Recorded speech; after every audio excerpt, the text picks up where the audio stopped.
کیا ماؤں نے لال جنے تھے؟ کیا دھرتی نے انسان دیکھے تھے؟ آج تک دنیا ایسا بادشاہ نہ دکھا سکی جو 22 لاکھ مربع میل پہ حکومت کر کے مسجد میں جھاڑو دے رہا ہو، جو 22 لاکھ مربع میل پر حکومت کر کے پانی کی مشق کندھے پہ اٹھا کے بیوہ عورتوں کے گھر میں گھڑوں میں پانی بھرنے جا رہا ہو۔ امیر المومنین کہاں جا رہے ہو؟ فلاں اماں کے گھڑے میں پانی بھرنے جا رہا ہوں، فلاں کے گھر میں پانی بھرنے جا رہا ہوں۔ 22 لاکھ مربع میل پہ حکومت کر کے دھرتی نے ایسا بادشاہ نہیں دیکھا جو اونٹ چراتا پھر رہا ہو، اور جو بیت المال کا اونٹ گم ہوا، چولے کو باندھا اور دوڑ لگائی، آگے احنف بن قیس ملے، ارے کہاں جا رہے ہو امیر المومنین؟ کہ تو بھی آجا، بیت المال کا اونٹ گم ہو گیا ہے، مل کے تلاش کریں۔ پتہ نہیں کتنے مسلمانوں کا اس میں حصہ ہے۔ دھرتی ایسا بادشاہ نہ دکھا سکے گی، نہ دکھا سکے گی، کوئی ایسا آیا ہی نہیں ہے کہ جو اتنی بڑی سلطنت کا مالک ہو اور کیکر کے درخت کے نیچے بغیر پیروں کے سو رہا ہو۔ یہ ہمارے چھوٹے چھوٹے حکمران، ووٹوں کے ذریعے سے کرسیوں پر بیٹھنے والے، ان بے وقوفوں کے آگے بھی پہرے، پیچھے بھی پہرے، دائیں بھی پہرے، بائیں بھی پہرے، اوپر بھی پہرے، ان کی گاڑیاں بھی بلٹ پروف، یہ پھر بھی ڈرتے ڈرتے جا رہے کہ انہوں نے ظلم کیا، یہ اپنی ذات میں خوف زدہ ہو گئے۔ عمر نے اپنے نام کے ساتھ فاروق کا لقب آپ نے کہا عمر فرق بین الحق والباطل، عمر وہ عمر ہے جس نے حق اور باطل میں فرق کر کے دکھا دیا، اس لیے یہ فاروق ہے، اس نے حق اور باطل میں فرق کر کے دکھایا، یہ فاروق ہے۔ حسن بصری فرمایا کرتے تھے اپنی محفلوں کو عمر کے ذکر سے سجاؤ۔ حضرت عائشہ فرمایا کرتی تھیں عمر کے تذکرے کیا کرو کہ جب عمر کا تذکرہ ہوتا ہے تو عدل کا تذکرہ ہوتا ہے، جب عدل کا تذکرہ ہوتا ہے تو اللہ کا تذکرہ ہوتا ہے۔ کہ ہم عائشہ رضی اللہ تعالیٰ عنہ فرمایا کرتی تھیں اتنے بڑی سلطنت پر حکومت کرنے کے بعد اللہ کی راہ میں جانے والے مجاہدین کے گھر گیا کھڑا ہوا ہے، دروازے پہ دستک دے رہا ہے، بیٹی کوئی بازار سے سودا لینا ہو تو مجھے بتاؤ، تیرے گھر والا تو اللہ کی راہ میں ہے، میں تمہارے گھر کا سودا لے آؤں، کیا کیا چیز چاہیے؟ تم نے اپنے خامند کو خط لکھنا ہوگا، تم تو لکھنا نہیں جانتی، مجھے بتاؤ میں تیرے خامند کو تیری طرف سے خط لکھوں۔ اما تیرا بیٹا اللہ کی راہ میں گیا ہوا ہے، مجھے بتا میں تیرے بیٹے کے نام تیری طرف سے خط لکھوں۔ اتنی بڑی جس کے سامنے قیصر اور کسریٰ زیر و زبر ہو گئے، کج کلا، وہ زمین میں جا کے تہ خاک میں وہ سارے ہیرے لال جواہر، وہ زمین میں لوٹ پوٹ کرنے والا، کسریٰ کے تخت کو توڑنے والا اور روم کی طاقت کو توڑنے والا، آل ساسان کی طاقت کو توڑنے والا اور نوشیروان کے خزانے مدینے میں لانے والا اور خسرو پرویز کے خزانے مدینے میں لانے والا اور رومت الکبرى کے خزانے مدینے میں لانے والا خود اپنے کرتے میں 14 پیوند لے کے چل رہا ہے۔ 14 پیوند کے ساتھ کرتا ہے، مہینے میں 1 دن گوشت کھاتے تھے، وہ روٹی کھاتے تھے کہ عام آدمی حلق کے نیچے نہیں لے جا سکتا تھا۔ ہے سال کی ابتدا اس شخص کی شہادت سے ہوتی ہے جس کو اللہ نے وہ عزت دی۔ آپ نے کہا میرے 2 وزیر آسمان میں، 2 وزیر زمین میں، آسمان پہ جبریل اور میکائیل میرے وزیر ہیں، زمین پر ابو بکر اور عمر میرے وزیر ہیں۔ آپ فرمایا کرتے تھے ابو بکر اور عمر اگر کسی بات پہ جمع ہو جائیں تو میں ان کے مشورے کے خلاف کبھی نہ کروں گا۔ ابو بکر تیری مثال ابراہیم کی ہے، عمر تیری مثال نوح علیہ السلام کی ہے، ابو بکر تیری مثال عیسیٰ علیہ السلام کی ہے، عمر تیری مثال موسیٰ علیہ السلام کی ہے۔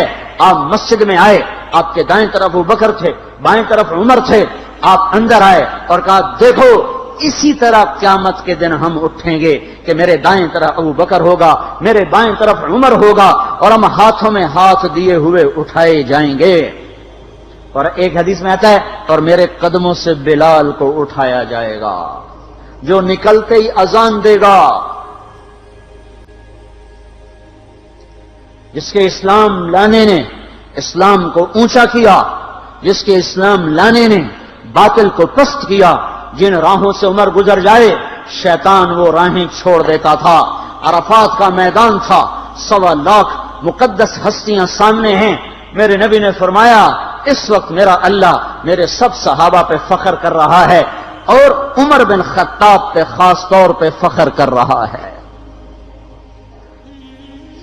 خاص طور پہ فخر ہو رہا ہے، عمر بن خطاب پہ خاص طور پہ فخر ہو رہا ہے۔ میرے بعد کوئی نبی ہوتا عمر ہوتا۔ عمر، میں نے رات جنت میں محل دیکھا، ایک اینٹ موتی کی، ایک یاقوت کی، ایک زمرد کی۔ میں نے پوچھا یہ کس کا ہے؟ کہا گیا ایک قریشی کا ہے۔ میں کہا میں قریشی ہوں، اتنا خوبصورت محل ہے، میرا ہی ہوگا۔ جب جانے لگا تو فرشتے نے کہا یہ آپ کے غلام عمر بن خطاب کا ہے۔ وہ کیا مبارک لوگ ہیں کہ جنہیں نبی کے گھر میں قبر نصیب ہو، ایک طرف ایک ساتھی، ایک طرف دوسرا ساتھی، جن کو نبی کے دو پہلوؤں میں جگہ ملی ہو۔ وہ کیسی عظیم ہستیاں اتنی بڑی سلطنت کا مالک اور اتنے بڑے عدل کی نشانی بن کر مدینے میں مسجد میں بیٹھے رو رہے ہیں۔ امیر المومنین کیوں رو رہے ہو؟ کہا دجلہ کے کنارے کتا بھی پیاسا مر گیا تو پوچھ تو عمر کی ہوگی، فرات کے کنارے کتا بھی پیاسا مر گیا تو پوچھ تو عمر کی ہوگی۔ راتوں کو پہرے دیے جا رہے ہیں، راتوں کو خبرگیری کی جا رہی ہے۔ مدینے کے باہر ایک خیمہ ملتا ہے، چند بچے ملتے ہیں جو رو رہے ہیں۔ ایک عورت ہانڈی چڑھا کے ڈوئی پھیر رہی ہے۔ پوچھتے ہیں بہن یہ بچے کیوں رو رہے ہیں؟ کہ یہ بھوک سے رو رہے ہیں۔ ہانڈی میں کیا ہے؟ پانی، کچھ بھی نہیں۔ کیوں چڑھایا ہوا ہے؟ بہلانے کے لیے۔ سو جائیں گے روتے روتے، میرا اور عمر کا اللہ کے ہاں فیصلہ ہوگا۔ تو عمر کی ہچکیاں بن گئیں کہ عمر کو بہن تیرے حال کی کیا خبر؟ کہ پھر ہمارا بادشاہ کیوں بنا ہے؟ اگر ہمارے حال کی خبر نہیں لیتا تو ہمارا خلیفہ کیوں بنا ہے؟ پر لگ گئے، بیت المال سے سامان نکالا، بوری بھری، سر پہ اٹھائی، کمر پہ اٹھائی۔ غلام اسلم نے کہا میں اٹھاؤں؟ کہ قیامت کے دن بھی میرا وزن تو اٹھائے گا۔ اسی طرح بھاگے ہوئے آئے، پنیر نکالا، آٹا نکالا، گھی نکالا، شہد نکالا، ڈال کے ہانڈی میں نیچے آگ، خود دھواں گیلی لکڑیوں میں پھونکے مار مار مار آگ جلائی، حلوہ تیار کیا، پھر پلیٹوں میں ڈال ڈال کے بچوں کو کھلایا۔ وہ عورت کہنے لگی کاش عمر کی بجائے تو خلیفہ ہوتا۔ تو یہ نہیں کہا کہ میں ہی عمر ہوں، میں ہی عمر ہوں۔ فرمایا جب کل تو امیر المومنین سے ملے گی تو مجھے بھی وہیں دیکھ لے گی، مجھے بھی وہیں پا لے گی۔ پھر وہاں بیٹھ کے دیکھتے رہے، اٹھ کے چل دیے۔ بچے ہنسنے لگے، کھیلنے لگے تو اپنے غلام سے فرمایا میں نے انہیں روتا دیکھا تھا، میرا جی چاہا میں انہیں ہنستا بھی دیکھوں۔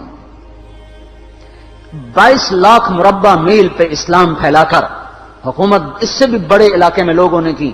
چنگیز نے اس سے زیادہ فتوحات کی، محمود غزنوی نے اس سے زیادہ کی، سکندر تیمور نے اس سے زیادہ کی۔ پر فتوحات کر کے یوں خدمت کر رہا ہو، پانی بھر رہا ہو، اونٹ چرا رہا ہو، امامت کرا رہا ہو، 14 پیوند لگے کپڑوں کے ساتھ خلافت کے تخت پر بیٹھا ہوا ہو، یہ دھرتی میں پھر کوئی نہیں آئے گا۔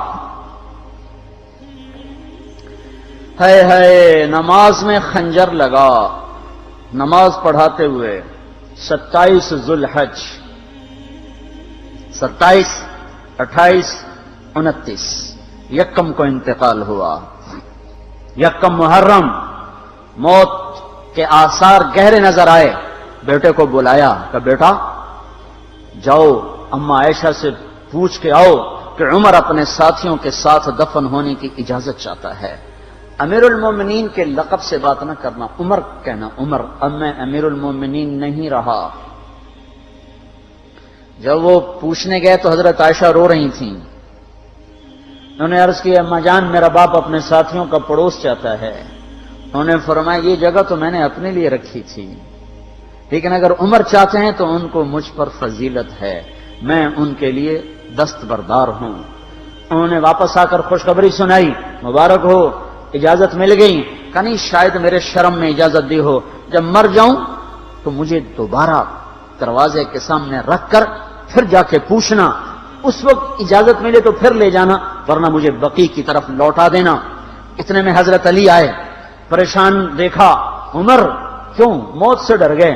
کہ نہیں، موت کے بعد کی گھاٹی سے ڈر رہا ہوں۔ کہ ڈرو نہیں، میرے ان کانوں نے سنا ہے اور اتنی دفعہ سنا ہے کہ میں گن نہیں سکتا کہ اللہ کے نبی فرمایا کرتے تھے ابو بکر اور عمر جنت کے بڑی عمر کے لوگوں کے سردار ہیں۔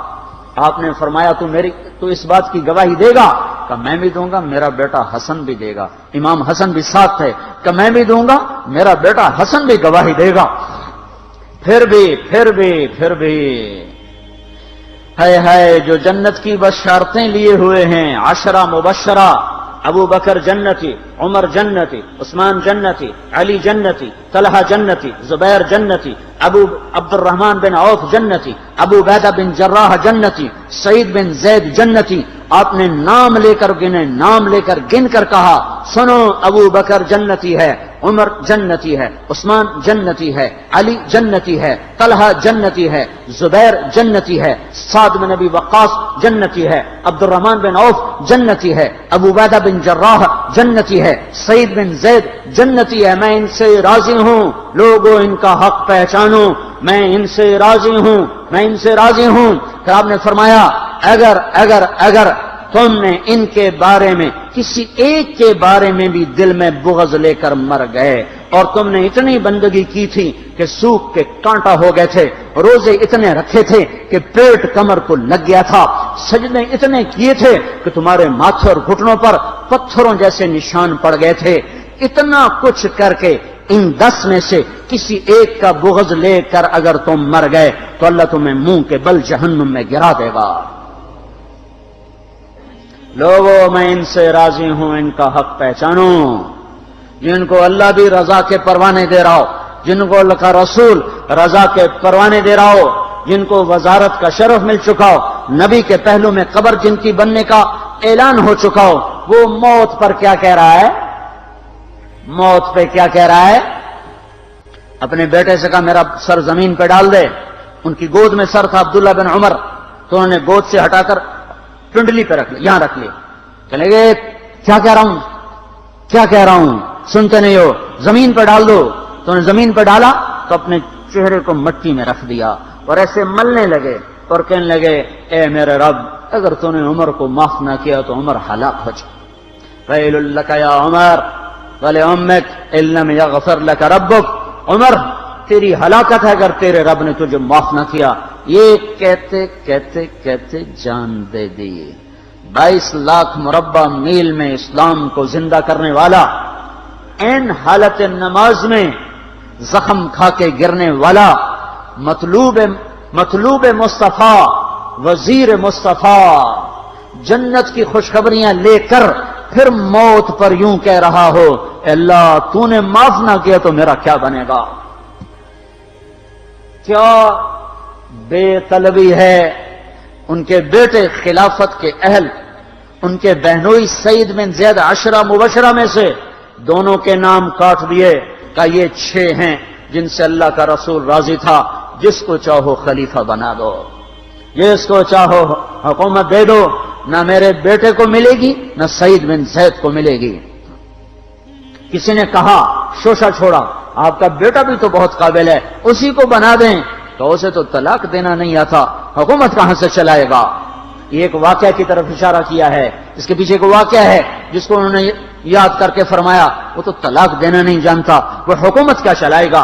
حالانکہ بڑے صحابہ میں عبداللہ بن عمر کا مقام ہے۔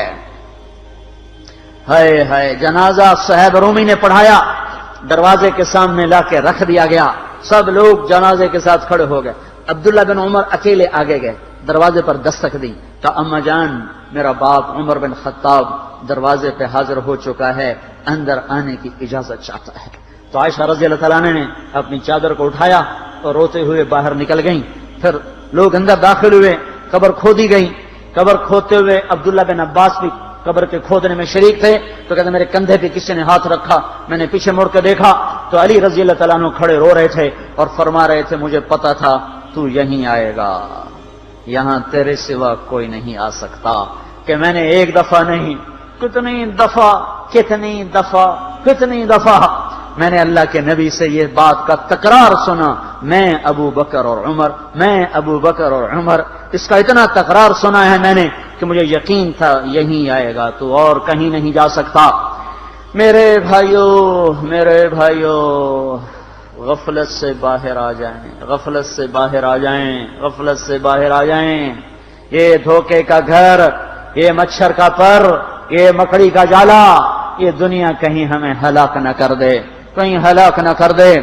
ان لوگوں کو سامنے رکھ کے زندگی گزارو جنہوں نے اللہ کو راضی کیا، اس کے رسول کو راضی کیا، کلمہ حق کو بلند کیا، خیر کے ذریعہ بنے، شر کے مٹانے والے بنے، اور دنیا میں مرنے کے بعد بھی ان کے تذکرے ہدایت کا سامان بنے، ان کے تذکرے روشنی کا مینار بنے۔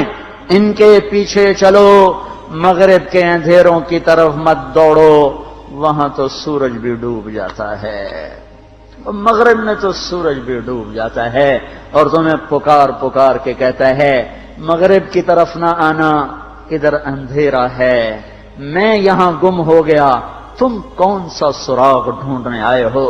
دوڑو اللہ اس کے رسول کی پاک زندگی کی طرف، اس کے پاک صحابہ کی زندگی کی طرف، جن کو اللہ نے مرنے سے پہلے جنت ہاتھ میں دے دی،